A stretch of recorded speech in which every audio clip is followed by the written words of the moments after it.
Bem-vindos, amigos. O vídeo de hoje é o sexto da minha série sobre o romance Gilead, de Marilynne Robinson.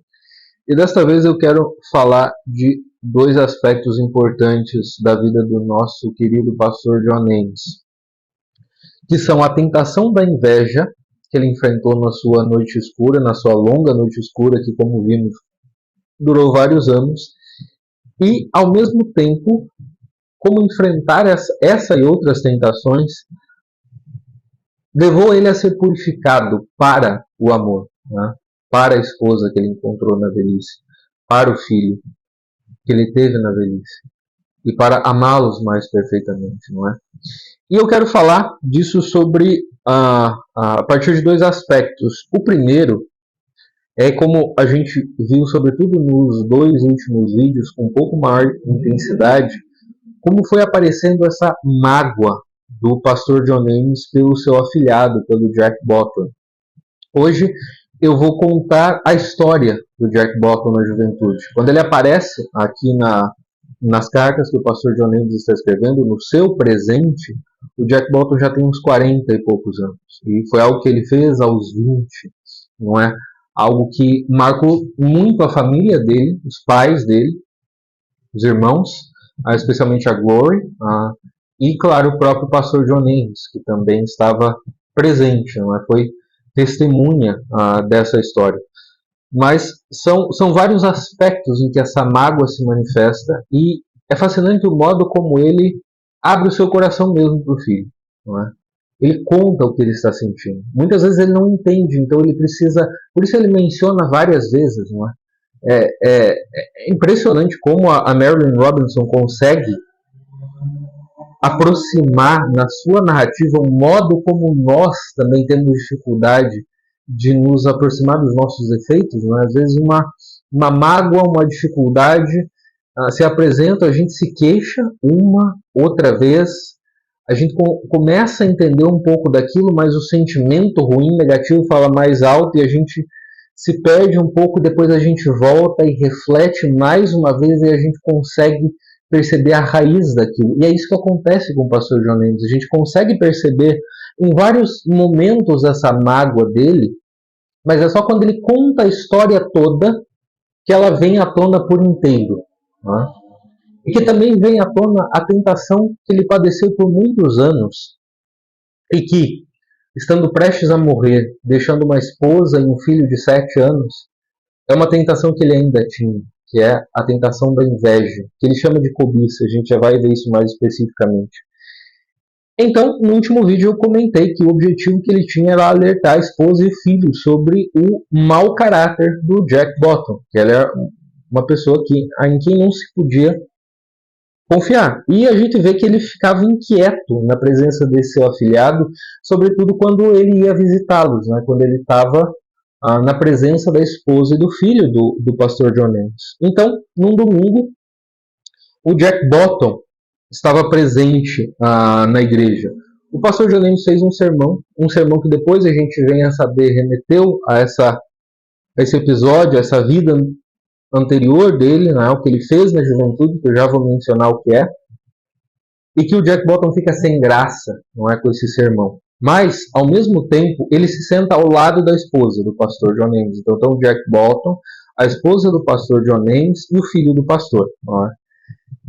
E aí nós vemos um pouco de como essa mágoa se manifesta a partir dessa tentação antiga da inveja que o pastor tinha, né? Porque ele sentiu inveja do Jack Bottom, né, ao lado ali da esposa, compondo aquele quadro. E eu vou ler a citação em que ele confessa isso para o filho dele, né? É muito importante como ele vai e volta, ele desenvolve isso, e aí ele consegue olhar para o seu defeito, ele consegue olhar para o seu sentimento verdadeiro ali a sua inquietação, que era uma inveja. A verdade é que, enquanto eu estava parado ali no púlpito, olhando para vocês, os três me pareceram uma linda família jovem. E esse velho coração malévolo se revoltou no meu peito. A velha cobiça, a que já me referi, tomou conta de mim. E me senti exatamente como na época em que a beleza das outras vidas representava sofrimento e ofensa para mim. E tive a sensação de estar olhando para vocês lá do túmulo. É terrível esse sentimento. Terrível porque ele sabe que vai morrer. É terrível porque ele olha para os três e parece de fato uma família jovem e feliz. É terrível porque ele passou anos ameaçado por isso que ele chama de cobiça, que é o que a gente vai ver já que é uma inveja. Não é?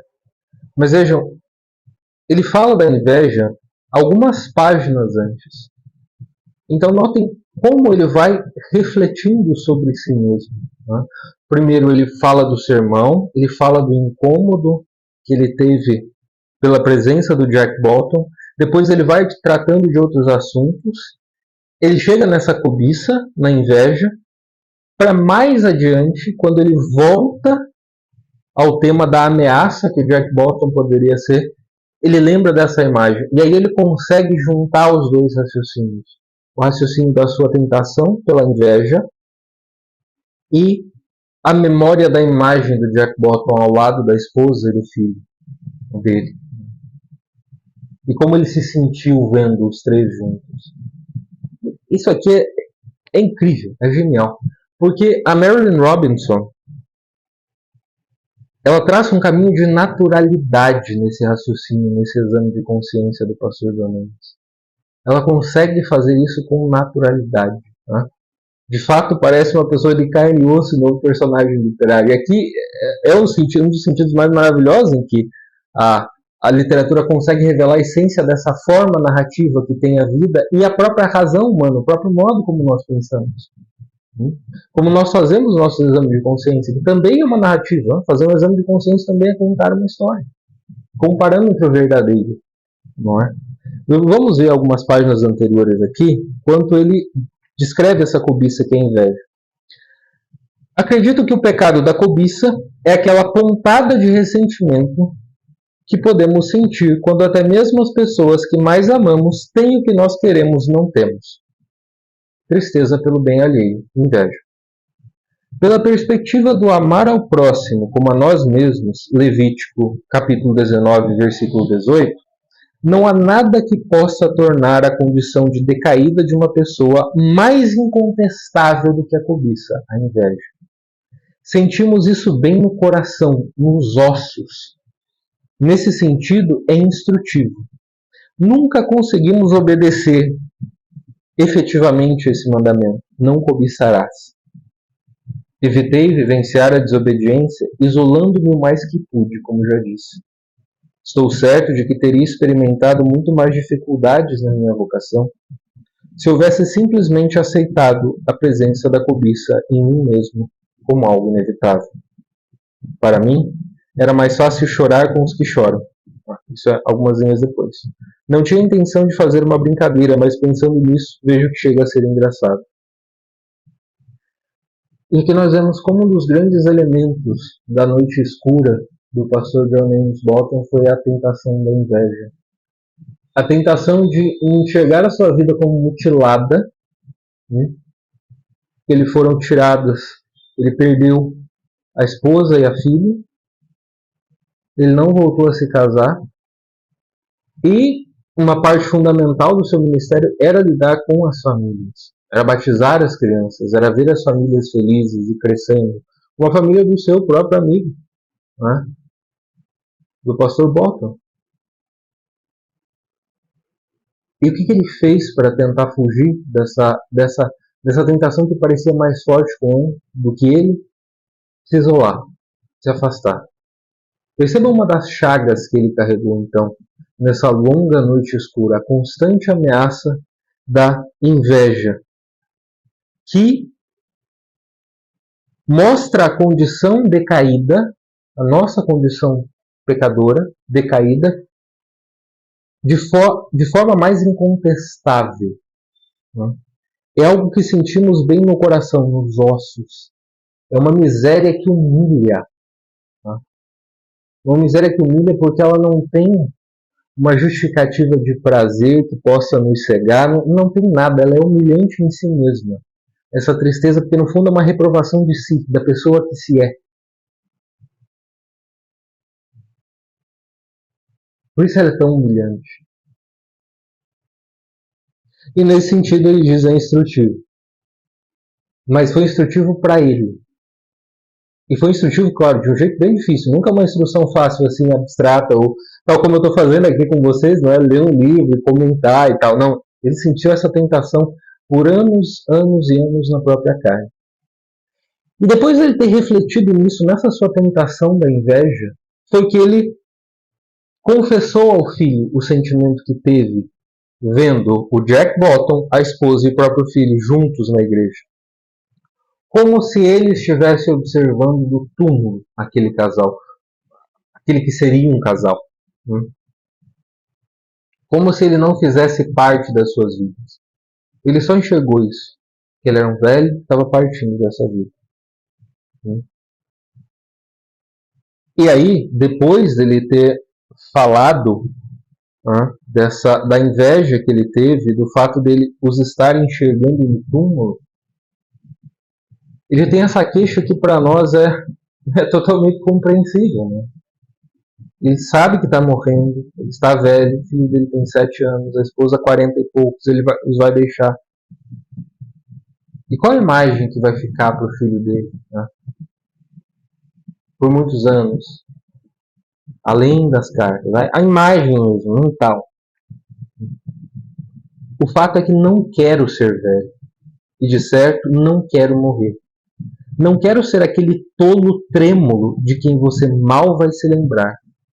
O que me dói é que adoraria que você tivesse me conhecido jovem e na verdade nem precisaria ser tão jovem assim. Por volta dos 60 anos eu era aprumado e estava em boa forma. Ele queria que o filho sentisse orgulho dele. Né? Tem um momento em que o menino e o Jack Bottom estão jogando beisebol. Né? Agora eu me lembrei agora dessa cena. Relendo essa passagem aqui com vocês. Aí veio o Jack Bottom tem 40 anos, ele tem muita vitalidade. E ele não pode subir uma escada no ritmo normal, não pode caminhar no ritmo normal por causa do seu coração. E dói que o filho veja assim, né? Como uma espécie de ruína de homem. É o modo como ele se enxerga, né? O seu corpo já falhando, parando de funcionar. E essa imagem mental que vai ficar para o filho dele. E dói isso. Né? E outra coisa é que por ser velho, ele também se sente deixado de lado. Né? Como que, e sendo deixado de lado é como se ele já estivesse deixando a vida. Não é? Ele diz em seguida. Digo isto porque sinto realmente que estou fraquejando. Não me refiro particularmente ao sentido médico. Sinto como se estivesse sendo deixado de lado, como se estivesse desgarrado e as outras pessoas nem se lembrassem de voltar atrás para me procurar. E, poxa vida, ele era o pastor. Ele passou a maior parte da sua vida sendo procurado pelas outras pessoas para se fazer útil. Né? As pessoas procuravam ele para conselho espiritual, sim, mas também para resolver às vezes problemas de casa, né? Coisa doméstica, enfim, para procurar um conselho, uma ajuda, uma orientação, às vezes de coisas práticas da vida. Então ele era um homem muito solicitado pelas pessoas. E agora ele estava deixando de ser procurado pelas pessoas, pelos seus paroquianos. E é como se ele estivesse deixando a vida aos poucos, se desligando e sendo desligado dela. Não imaginem como isso é duro para ele. E agora nós vamos entrar propriamente na origem do ressentimento contra o Jack Bottom. E que faz sentido com essa manifestação dessa tentação da inveja que o pastor Johnny sentiu vendo ele ali com a sua esposa como se fosse um casal jovem, não é? E também vai fazer sentido, como a gente vai ver, com a própria origem, não é? dessa tentação, que foi a perda da esposa e da filha ainda na sua juventude. Isso está, a história é contada, página 209 e 210. O que acontece é que o Jack Bottom, por volta dos 20 e poucos anos, na universidade ainda, talvez uns 22, 23, se envolveu com uma menina, a idade não nos é contada, mas provavelmente uma adolescente, uma menina extremamente pobre, ele se aproveitou dela, que ela era pobre, mal instruída, a família vivia em péssimas condições de higiene, e o fato é que essa menina engravidou dele e teve uma filha. Ele contou isso para o seu pai, mas ele mesmo nunca ligou para a menina. Foi a própria família que correu atrás dessa moça, da família dela, ela morava com os pais dela, pediram a criança, pediram que a criança fosse sozinha, a criança fosse com a mãe, eles poderiam cuidar, mas essa família, orgulhosa, um pouco ressentida, ofendida, com razão, não cedeu. Então eles levavam coisas para a criança, iam visitá-la, etc. Mas o Jack Bottom nunca quis reconhecê-la e nunca se preocupou nem de perguntar por ela. E aí é que e começa por aí, não é? A história tem um desfecho ainda mais trágico. Mas começa por aí a debilidade de caráter que o pastor John Ames viu no Jack Bottom, porque ele tampouco viu qualquer sinal de arrependimento em relação a isso. E aí o Jack Bottom, fazendo isso, chega e conta para o seu pai, o pastor. Seja como for, o jovem Bottom jamais reconheceu aquela criança. Jamais tentou garantir o seu futuro. Ele não deu o seu nome, mas contou ao pai, como se estivesse confessando um delito. Aliás, foi assim que Bottom encarou o fato. Embora eu visse aquilo como pura canalice, porque ele deveria saber que na cabeça do velho Bottom, aquele neto representaria uma responsabilidade terrível. E foi exatamente isso que aconteceu. Os pais dele se encarregaram da criança. E se encarregaram de sofrer a responsabilidade da qual ele não ligava a mínima. E o sofrimento dele só foi aumentado pela hostilidade da família dessa menina de quem ele se aproveitou. O bebê estava sempre sujo e franzino, a criancinha, uma menina. E aí diz o pastor John Ames que um dia ele foi com a Glory para visitar. Ele foi até mais de uma vez com a Glory, que era irmã do Jack Bottom, uma das filhas do pastor Bottom, e para visitar essa criança. Ela me levou para ver a situação com os meus próprios olhos, e posso lhe dizer que era lamentável. As pessoas têm o direito de viver como melhor lhes convém, mas ali não era lugar para uma criança pequena. Havia latas e vidro quebrado espalhados pelo quintal, colchões velhos e sujos pelo chão, e sabe-se lá o que mais. Cachorros por todo lado. Como o jovem Bottom pôde ter se aproveitado daquela garota? E depois ainda tê-la abandonado. Glory me disse que, quando perguntou ao irmão se pretendia se casar com a moça, ele simplesmente respondeu: "Você a viu?"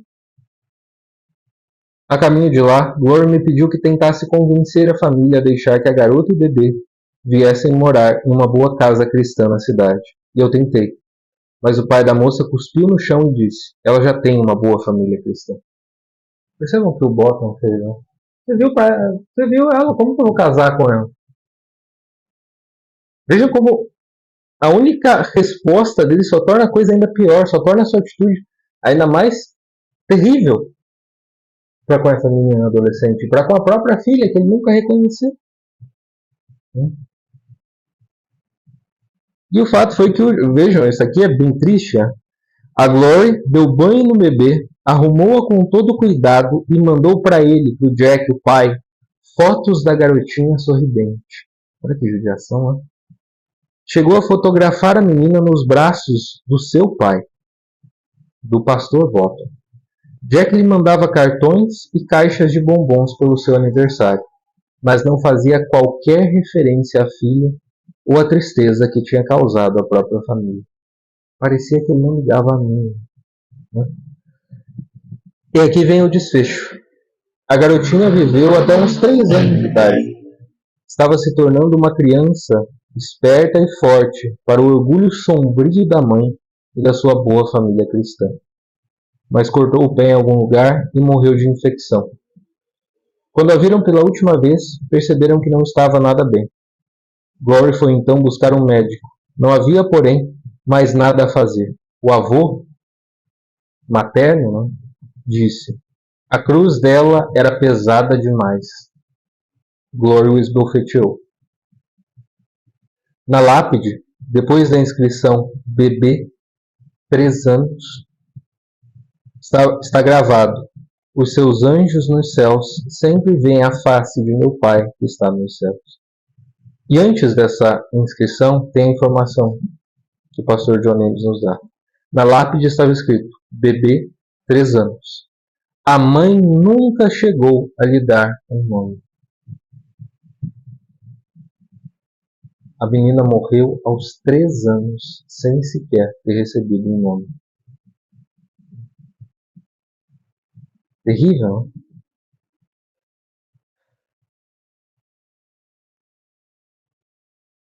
E aí diz o pastor John Ames que, falando desse ressentimento em relação ao próprio Jack Bottom, algumas páginas antes, ele nos conta que às vezes a esposa dele deixa alguns sermões antigos dele, que ele tem, como a gente já viu, milhares de páginas de sermões, né?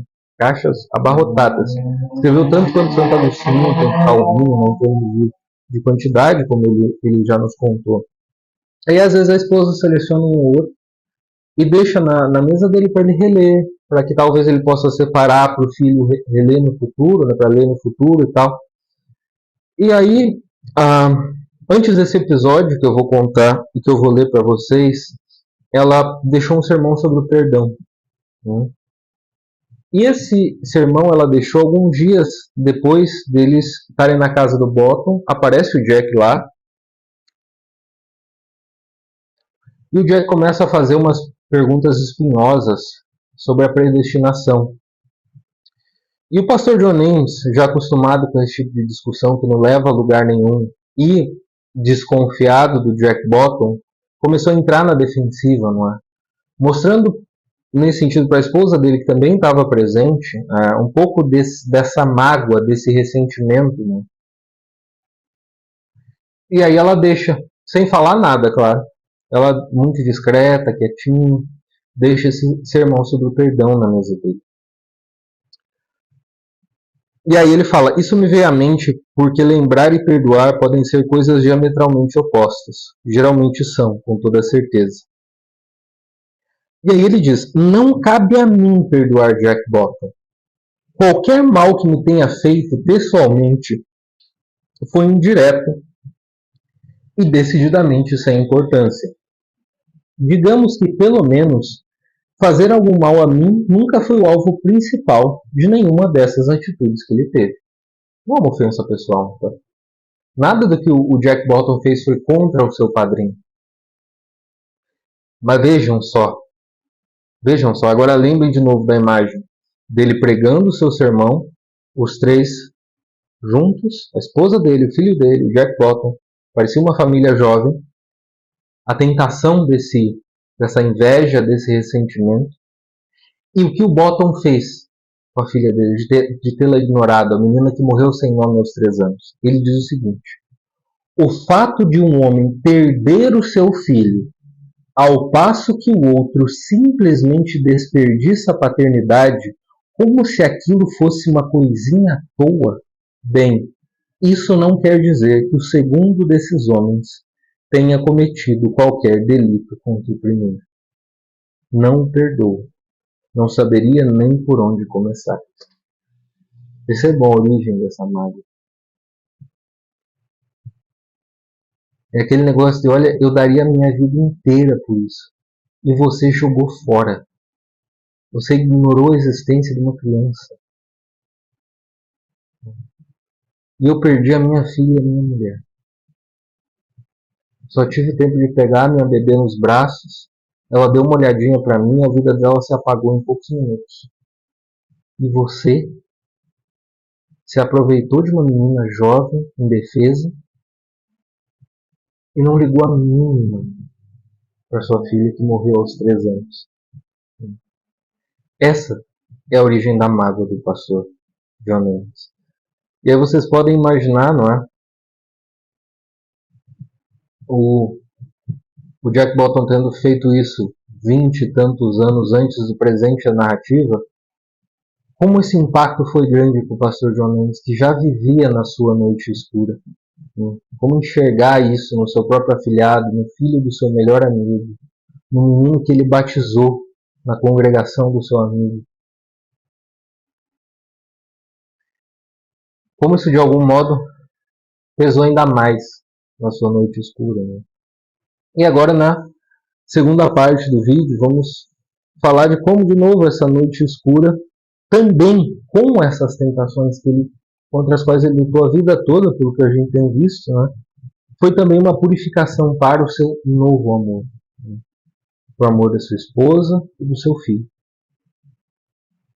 Então nós sabemos que a inveja foi uma tentação para ele. Um dos seus refúgios era, como ele diz, a beleza da igreja, né? Especialmente quando ele caminhava à noite, de madrugada pela cidade, e voltava para a igreja assim, próximo ao amanhecer, para que ele visse o sol nascer de dentro da igreja. Né? Aí ele diz, é como se houvesse um estoque de quietude naquele lugar, como se qualquer silêncio que porventura houvesse entrado ali nunca mais tivesse saído. Lembro que uma vez, quando era criança, sonhei que a minha mãe entrava no meu quarto, sentava em uma cadeira no canto, cruzava as mãos no colo e ficava ali, bem quieta e com toda a calma. Isso me deu uma sensação maravilhosa de segurança, de felicidade. Quando acordei, lá estava ela, sentada na tal cadeira. Sorriu para mim e disse, estava só apreciando a quietude. É exatamente assim que me sinto na igreja. A mesma sensação de estar sonhando com a realidade. Veja a demonstração de amor da mãe dele. A gente já vai ver isso, que ele fala para o próprio filho, amar a outra pessoa inteira, o seu ser, amar o fato de que ela exista. E é basicamente isso que a mãe dele faz, estava só apreciando a quietude, ela estava olhando para o filho dela, dormindo, existindo, e estava feliz, estava apreciando, estava se deleitando na existência dele. Isso é belíssimo, né? E de novo, não é? Ele ensina ao filho aquilo que ele, mais jovem, ensinaria com a sua presença, com a sua voz, com o seu exemplo. Ele tem que ensinar por essas cartas. Né? E aí ele diz para o filho, às vezes, chego quase a esquecer o meu propósito ao escrever essas páginas, qual seja, contar-lhe coisas que teria lhe contado se você crescesse ao meu lado. Coisas que acredito caibam a mim, enquanto pai, ensinar a você. E esse paradoxo é outro aspecto fascinante da narrativa da Marilynne Robinson. Porque o propósito dele é esse, o propósito do pastor John Lennon é esse. Contar coisas que ele teria contado ao filho se tivesse crescido ao seu lado. Ele realmente as conta, até quando ele parece esquecer. E como nós vimos nessa concentração, nessa sua presença, nessa sua atenção amorosa para a realidade, ele acaba mostrando a si mesmo ao seu filho, né? Mostrando quem ele era. Né? O exemplo dessa presença desse homem inteiro, integral, que buscou uma unidade de vida sempre, lutando contra as tentações, passando pela noite escura, isso fica transparecido na narrativa. Portanto, até quando ele esquece, ou às vezes, especialmente quando ele esquece, ele cumpre o seu verdadeiro propósito, né? De ensinar amorosamente ao filho. Como que ele ensina pelo amor? Não só orientando, mas se dando a conhecer, com o seu próprio testemunho de vida. Olha, meu filho, este é o caminho que eu tentei trilhar, com todas as minhas dificuldades, com todas as minhas carências, com todos os meus problemas. Isso foi o que eu tentei fazer. Eu tentei amar assim. Não faça isso ou faça aquilo. Olha o que eu tentei, olha como eu tentei. E é esse testemunho que arrasta, que pode arrastar.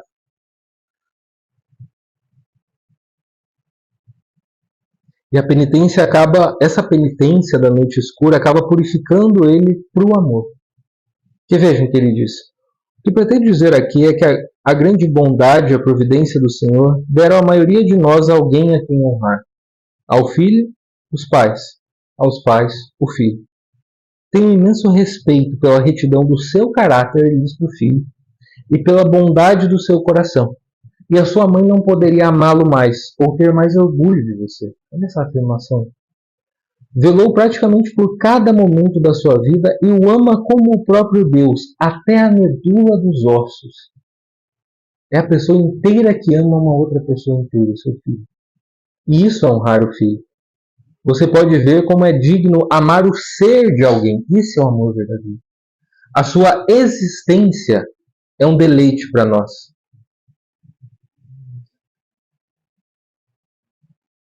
O que ele está dizendo agora, o que ele está falando, explicando, foi o mesmo que ele nos mostrou algumas páginas antes, com a cena da sua mãe, indo se sentar vendo ele dormir. A existência dele era um deleite para a mãe dele. A existência do seu filho é um deleite para ele e para sua esposa.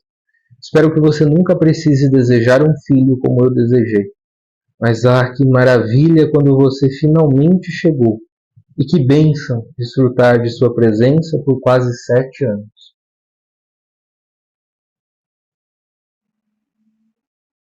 Esse é o amor verdadeiro que afirma o outro no ser, que nos dá esse dom que Deus nos deu de completar a criação, em um certo sentido.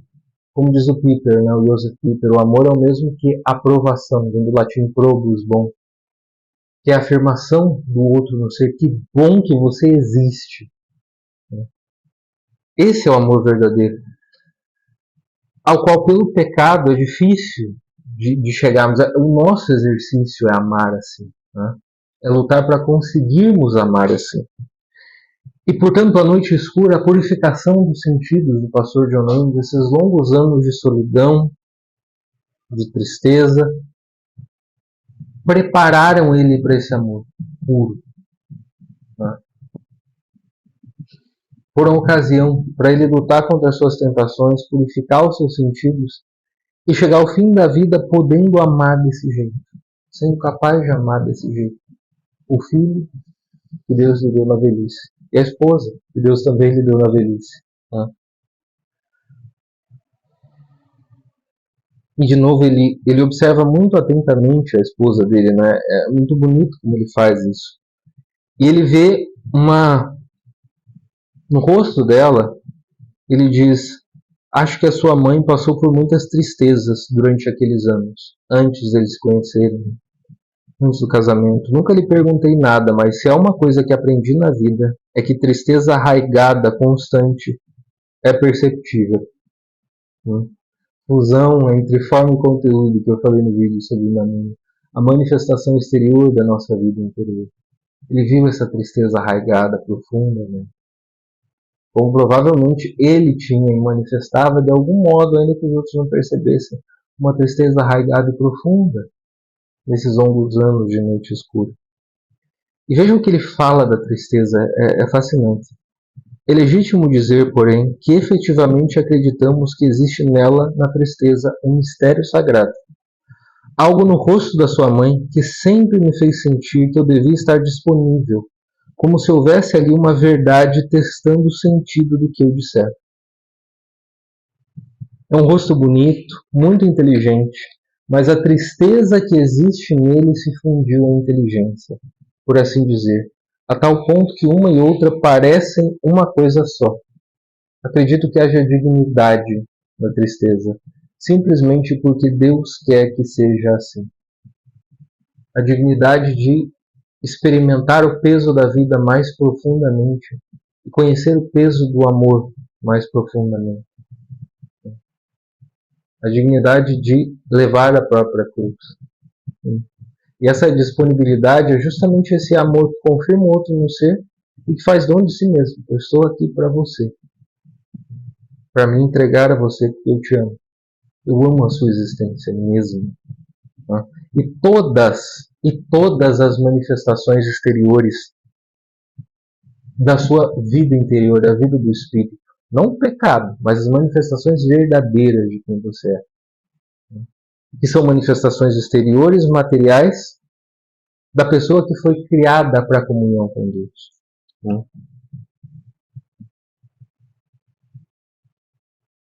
Quando amamos alguém como você a ama, como o filho ama a mãe, vemos essa pessoa como Deus a vê. Isso é uma verdadeira instrução quanto à natureza de Deus, da humanidade e do próprio ser.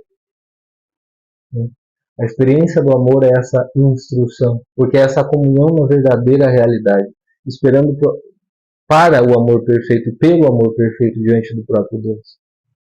E por sua vez, nos dá de presente mais um dom, a capacidade de, nele, amarmos profundamente a existência do outro, a pessoa inteira. Amar o ser do outro é amar, portanto, como eu disse, as suas manifestações, como ele diz mais adiante. Ele fala de algumas características da esposa dele e é fascinante como ele as lê, como ele percebe como essas características interiores simples são manifestações, ainda que incompletas, daquela pessoa inteira. Por isso o Viktor Frankl também sempre insistia, por mais que as nossas condições de manifestação exterior da vida do espírito estejam de algum modo obstaculizadas, o espírito sempre permanece intacto. E uma das coisas que ele gostava na sua esposa, o pastor João gostava na sua esposa, do modo como ela falava.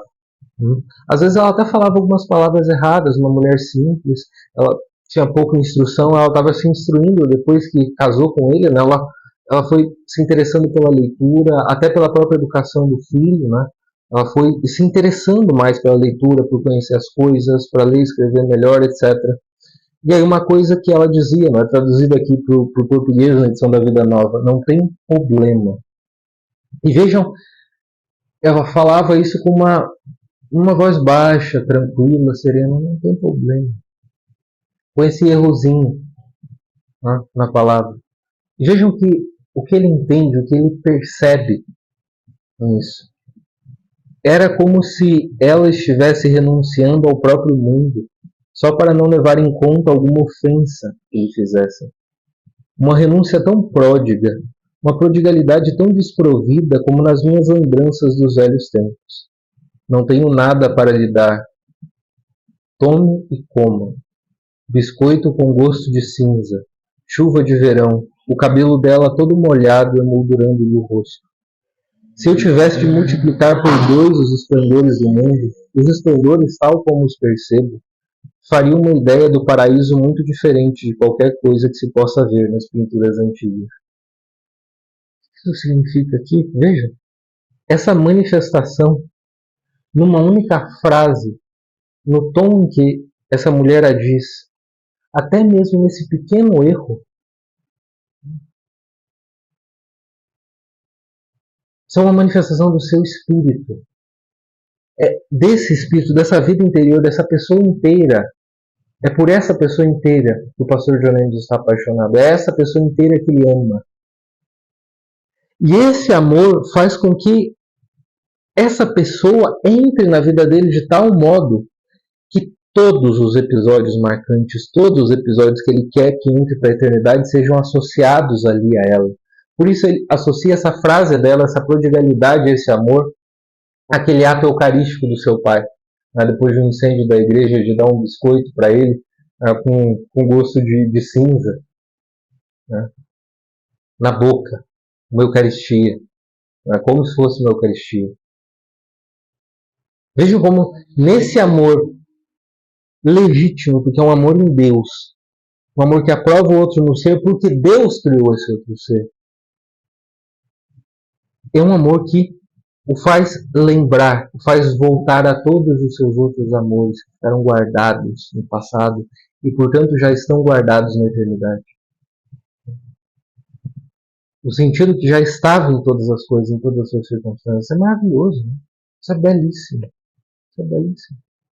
De novo, ele só conseguiu amar assim porque ele passou por longos anos de purificação, resistindo às tentações, lutando contra elas, lutando para não se ressentir, lutando para não deixar de prestar atenção no seu cotidiano, nas pequenas revelações de Deus. E é fascinante, ele lembra dessas imagens, aí ele diz que ele sente vontade de legá-las ao filho, ele queria que o filho as visse tal como ele as viu. Né? Ele diz assim: adoraria poder deixar para você algumas das minhas imagens mentais, porque são tão belas que detesto pensar que vão se extinguir comigo. Bem, mas esta vida tem os seus próprios encantos mortais. E a memória também não é exatamente mortal em sua natureza. Pensando bem, é estranho ser capaz de voltar a um momento quando sequer podemos dizer que ele tenha sido real, mesmo na sua fugacidade. Um momento é uma coisa tão frágil que a sua permanência representa a mais generosa das concessões. Os momentos passam, momentos como esse que a gente acabou de ver, não é? Ele pensando na esposa, falando não tem problema, lembrando dessa figura eucarística que foi o biscoito recebido do pai, lembrando da própria Eucaristia que ele deu para o filho, né? A comunhão que ele deu para o filho na igreja. Ele queria transmitir exatamente o que o pai dele tinha transmitido a ele. Lembrando de todos esses momentos que, quando ele escreveu isso aqui no seu presente, né, já tinham passado, ele ainda consegue mantê-los vivos. Né? E se ele não pode ser capaz de transmitir as imagens, propriamente falando, mentais aos seus filhos, a legá-las, né, a ele conseguiu fazer de algum modo. Ele conseguiu fazer isso com a palavra. Portanto, como eu disse no início dessa segunda parte do vídeo, ele atinge o seu objetivo quando ele, às vezes até quando ele esquece e se concentra no cotidiano, nessas imagens essenciais, não é, na sua vida. Mas ele não só atinge o seu objetivo, como ele o transcende. Ele lega ao filho uma vida inteira, ele lega ao filho um contato com o próprio Deus, com a eternidade. Ele lega ao filho o fundamento mesmo da realidade, que é o amor que ele experimentou e vivenciou. E ele faz isso pelo verbo, pela palavra, que é o recurso que ele tem. Né? E que ele, justamente por querer dizer a verdade, por querer mostrar o filho, se revelar ao filho, o faz com maestria. Ou seja, ele consegue porque ele faz com amor. Né? Isso é maravilhoso. De novo, como a Marilynne Robinson conseguiu fazer isso? É incrível. É incrível. Enfim, esse livro é maravilhoso, meus amigos. Espero que vocês tenham gostado desta sexta parte da série sobre Gilead. Eu retornarei com ainda outras partes, ainda faltam aqui um pouquinho para reler, então vamos ter mais vídeos. Peço para vocês curtirem este vídeo, compartilharem também, se inscreverem no canal se ainda não são inscritos, porque isto ajuda no meu trabalho. Agradeço muito pela atenção de vocês e até o próximo vídeo.